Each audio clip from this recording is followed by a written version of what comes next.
11월 감사의 달을 맞이해서 둘째 주일이고 다음 주일이 추수감사 주일로 하나님께 영광 돌립니다. 우리 마음속 깊은 곳에 감사에 대한 고백, 우리의 입술에 감사의 찬양이 넘쳐나서 여러분들에게 기쁨 충만하기를 축원합니다. 감사의 달뿐만 아니라 매일 매 순간마다 하나님의 은혜 아래 살아가는 것을 감사해야 돼요. 기뻐하고 감사해야 됩니다. 그래서 오늘 로마서 말씀을 통해서 우리를 택하시고 부르신 그 은혜가 얼마나 큰지, 하나님께서 택하신 자에 대한 복, 택하신 자로서 어떤 삶을 살아야 되나 말씀을 나누며 은혜를 나누고자 합니다.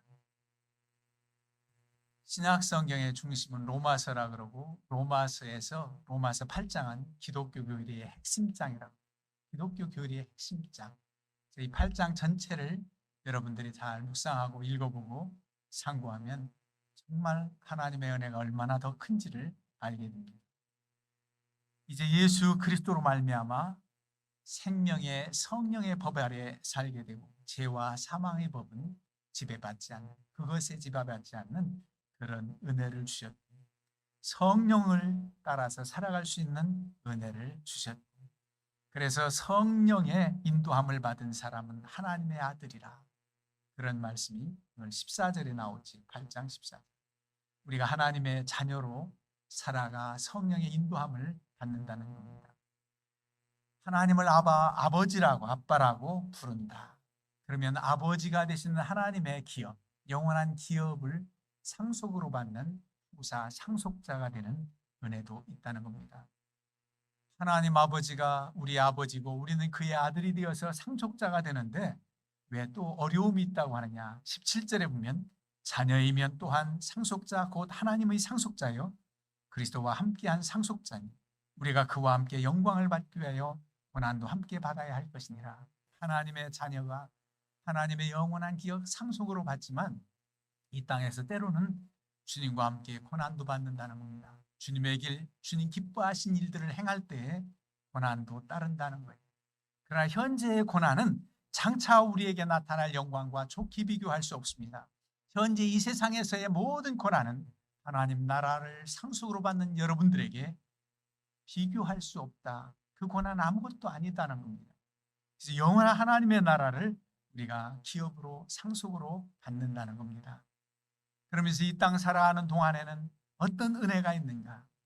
우리가 연약할 때, 고난의 때에 성령께서 우리를 위해서 친히 기도해 주셔서 말할 수 없는 탄식감으로 기도해 주신다고 26절에 기록하고 있지요. 그리고 여러분들이 좋아하시는 구절 28절, 우리가 알거니와 하나님을 사랑하는 자, 곧 그의 뜻대로 부르심을 입은 자들에게는 모든 것이 합력하여 선을 이룬다. 모든 것이 합력하여 선을 이룬다.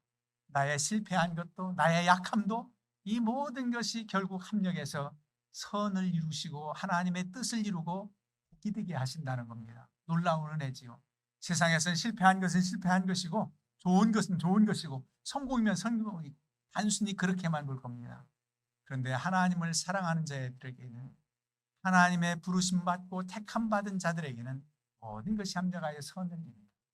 여러분, 하나님께서 누구는 택하고 누구는 버려둔 유기된 자가 되고, 그건 아닙니다. 하나님은 모두를 사랑하십니다. 그런데 그 사랑에 응답하고 그 부르심에 응답한 받은 자는 못해서 나를 택했다는 그 고백을 아니할 수가 없어요. 부르심에 최소한 응답은 해야 됩니다. 볼지어다 내가 문 밖에 서서 두드리노니 누구든지 내 음성을 듣고 문을 열면 내가 그에게로 들어가 그로 더불어 먹고 그는 나로 더불어 먹으리라. 문 밖에서 문을 놓고 하시면 내 마음 문을 열고 주님은 영접해야 된다는 겁니다. 불렀으면 부르심에 응답해야 그 택함 받은 사람의 특권을 누립니다. 여러분, 예수님 당시에도 많은 병든 자들이 일으킴을 받고 심지어 죽은 자가 살아난 것을 보았어도 믿지 못하는 자들이 있어요. 너무 안타깝지요. 그 정도로 보여주면 난 믿겠다. 그런데 보여주었어도 당시에 예수님을 메시아 구원주로 믿지 않는 사람들이 참 많았습니다. 여러분, 우리는 보지 않고도 믿는 자가 복되도다. 그런 능력의 하나님을 믿고 이렇게 부르심에 응답한 것도 참 은혜입니다. 모든 것이 합력하여 선을 이룬다. 현재에 얽히고 설킨 문제까지도 하나님께서 유익하게 하시고 하나님의 뜻을 깨닫게 하는 계기가 있을 뿐만 아니라 여러분들의 지나온 과거에 대한 해석도 달라집니다. 하나님을 알고 믿기 전에는 과거에 어려웠던 일, 고난의 일은 그냥 요즘 흔히 얘기하는 트라우마로 남고 내 상처로 가슴에 남아있고, 그런데 예수 그리스도를 믿고 보니까 과거의 그런 것들이 재해석됩니다. 의미가 달라요. 그때 그래서 내가 고난을 받았구나. 하나님을 알지 못했을 때 내가 이런 어려움이 있었구나. 믿는 자에게는 과거의 어려움 또 문제가 아닙니다. 그는 항상 하나님께서 어떤 계기가 있어서 그런 어려움을 주셨구나. 그 당시 어려울 때도 알았지만 지나와 보니 또 압니다. 요셉이가 그랬을 것 같아요. 그렇게 누명을 쓰고 옥중에 감옥에 갇혔을지라도 하나님께서 그와 함께 하심으로 감옥에서도 주님의 뜻을 이루는, 즉 술 맡은 관원장 호명을 하고 바로왕 앞에 설 수 있는 그런 계기, 아마 감옥에 들어가지 않았다면 바로왕 앞에 서서 그의 지혜로움을 나타낼 기회가 없었을 겁니다. 지나와 보니까 하나님께서 그 모든 과정도 하나님의 뜻 가운데 이스라엘 백성들을 구원하시고자 하는 하나님의 뜻이 이 요셉에게 있었다는 거예요. 그래서 과거에 여러분들이 상처나 어떤 것들도 재해석이 되고 의미가 와닿습니다. 현재의 삶도 하나님의 은혜 가운데 있음을 생각하면서 어려운 일이나 즐거운 일이나 믿음으로 해석하게 됩니다. 장래일 그렇게 두려워하지 않습니다. 이제까지도 함께 하신 하나님께서 앞날도 동행하시고 주님께서 인도하신 대로 걷겠다는 그런 믿음이 우리에게 있는 겁니다. 이래서 모든 것이 합력하여 선을 이룬다는 거예요. 이 말씀이 오늘 31장 1절 이하의 8장 내용들입니다. 그러면서 사도 바울은 이렇게 말합니다. 그런즉 이 일에 대하여 우리가 무슨 말하리? 이 하나님의 사랑이 얼마나 큰지 그 은혜를 생각하면 더 무슨 말을 할 게 있느냐. 그렇지만 더 구체적으로 하나님이 우리에게 은혜 주시는 것을 쭉 5가지를 열거하고 있습니다. 하나님의 사랑이 얼마나 큰지를 깨달으라는, 그 사랑에서 어느 누구도 끊어놓을 자가 없다는, 하나님의 사랑이 여러분들을 얼마나 놀랍고 크신지 늘 고백하고 감격하고 있습니다. 내 마음속 깊은 곳에 그래요. 저 십자가만 바라보아도 하나님의 은혜가 얼마나 큰지 날마다 체험해요. 우리는 하나님에 대해서 오해를 잘합니다. 정말 하나님이 사랑하시면 내게 이런 고난, 이 가시밭길을 걷게 할 수 있을까? 라고 말입니다. 그리스도와 함께 영광을 받기 위하여 고난도 함께 받아야 할 것입니다. 주님 때문에 받는 고난은 믿음 있는 자에게는 참 넉넉히 이겨내며 감당하지요. 내가 잘못해서 받는 고난, 사랑의 채찍에 대해서 하나님을 오해하지 마세요. 내게 깨달음을 주시는구나. 그럴 때는 회개하고 돌아오면 됩니다. 그런 고난이 있어요. 욥과 같이 의인이 받는 고난도 있어요. 연단시키고 하나님께서 더 강하게 하시려고 굳신 믿음을 주시고자 하는 계기도 있고, 내가 잘못해서 믿음 없이 행하다가 고난받는 것은 깨닫고 회개하라고 주신 고난이에요. 그 모든 것이 하나님의 자녀들에게는 유익합니다. 은혜입니다. 그래서 더 무슨 말을 하리? 하나님의 사랑이 너무 크다는 것을 깨달으라는, 많은 부분은 부모가 자식을 사랑하는 사랑으로 비교해요. 그러나 부모가 자식을 버린다 할지라도 하나님은 버리시지 않는다고, 하나님의 사랑이 놀랍고 크다고 말씀합니다. 폴란드에서 있던 일입니다. 어떤 여자아이가 엄마를 뒤따라가고 있는데 갑자기 독일군이 나타나서 그 엄마를 체포해요. 왜냐하면 유태인 여자였기 때문에. 이방 나라 지역에서도 참 많이 핍박을 받았지. 그 아이와 떨어진 엄마 자동적으로 뒤를 돌아볼 거 아니에요. 그 아이가 엄마 쪽을 체포해서 끌려간 엄마를 향해서 달려와요. 잠시 멈추었던 그 순간 독일군이 말해, 이 아이가 내 딸이냐? 단호하게 엄마는 정색을 하면서 아니라고, 이 아이는 내 아이가 아니라고, 이 여자아이라고, 폴란드 여자를 가리키면서 그 아이라고. 그 폴란드 여자가 눈치채고서 그 아이를 꼭 껴안아요. 자기 딸이라는 거지. 그러면서 그 엄마는 어떻게 됐습니까? 처형이 되고 그 아이는 폴란드 여인의 가정에서 정말 양딸로 자라가게 됩니다. 그런데 늘 그 여자아이는 자라가면서 상처가 있는 거예요. 엄마가 나를 그렇게 매몰차게 모른다 할 수 있는가? 내 아이가 아니라고? 그게 그 말로 그 너무 어린 시절에 그랬으니까 상처가 돼서 왜 엄마가 나를 버렸는가? 나를 미워하는가? 그러면서 자랐다는 거죠. 나중에 결혼해서 자기 아이를 갖고 났을 때 양어머니가 와요. 그때 그동안 상처받았던 것, 과거에 그런 생각을 하면 내가 자랐다는 것을 말해줍니다. 내 아이를 낳고 보니까 정말 엄마가 나를 얼마나 사랑했는지, 내 딸이라고 만약 그랬다면 유태인의 여자의 딸 나도 죽었을 텐데 엄마가 나를 사랑해서 내 딸이 아니라고 매몰차게 그렇게 말했던 것을 그 당시는 이해 못했습니다. 자라가면서도 이해 못했습니다. 그런데 나의 아이를 낳고 키워보니까 얼마나 어머니의 사랑이 큰지를 깨닫게 되었습니다. 그런 고백을 양어머니한테 했다는 거예요. 여러분, 우리는 부모의 사랑에 대해서 자녀 쪽에서는 오해하기도 합니다. 그러나 하나님의 사랑에 대해서도 우리가 오해하고 우리 쉬운 대로 내 마음대로 해석하고 그럴 때 많지만은 여러분, 하나님의 사랑은 측량할 수 없는 사랑입니다.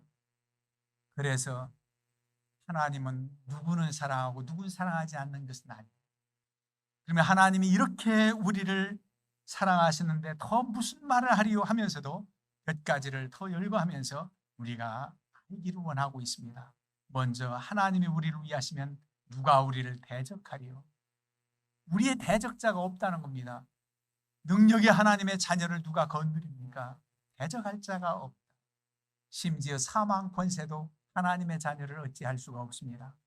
십자가 사건에서 예수님이 마냥 그냥 죽으시고 끝났다면 아마 그런 소망을 우리가 갖지 못했겠지요. 부활하신 예수 그리스도, 부활의 첫 열매가 되신 주님으로 인하여 우리도 영생의 부활이 있는 것을 생각하면서 우리에게 심지어 이 땅에 사는 동안 사망 권세 엄습에서 우리가 죽임을 당한다 할지라도 우리는 악한 권세에게 지는 게 아닙니다. 영원한 기업, 후사, 상속자가 되기에 하나님의 나라를 기업으로 받기 때문에 우리를 어찌할 수가 없단 말이에요. 대적자가 없다는 겁니다. 이런 은혜 중에 산다는 거예요. 두 번째는 32절입니다. 자기 아들을 아끼지 아니하시고 우리 모든 사람을 위하여 내주시니가 어찌 그 아들과 함께 모든 것을 우리에게 주시지 아니하겠느냐. 자기의 사랑하는 아들 독생자 예수 그리스도를 우리에게 주셔서 십자가에서 죽게 하신 그 사랑이라면 그 다른 모든 것이라도 우리에게 주시지 않겠느냐 말입니다. 우리가 유익하고 하나님께 믿음으로 구하고 그 일이 하나님의 영광을 위한다면 하나님께서 주실 줄로 믿으시길 바랍니다. 분명 하나님이 허락하신다는 말입니다.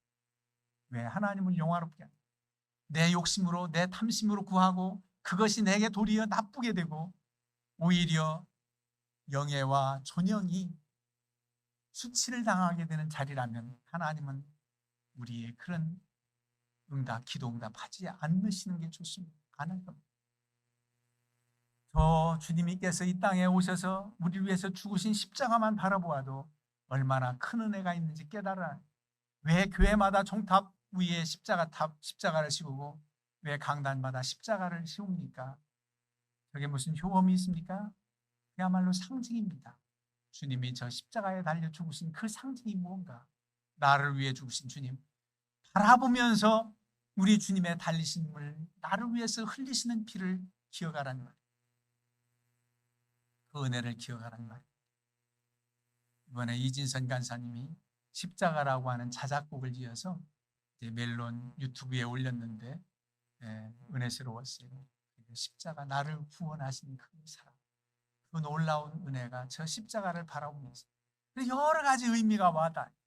열 십자, 주님과 나와 하나가 되는 합한 그런 뜻도 생각나게 되고 새로 막대기는 하나님이 우리를 위한 사랑, 내가 이렇게 너희를 사랑했으니 예수님이 하신 것처럼 너희도 서로 사랑하라. 가로막대기, 펼쳐지는 사랑, 그런 의미.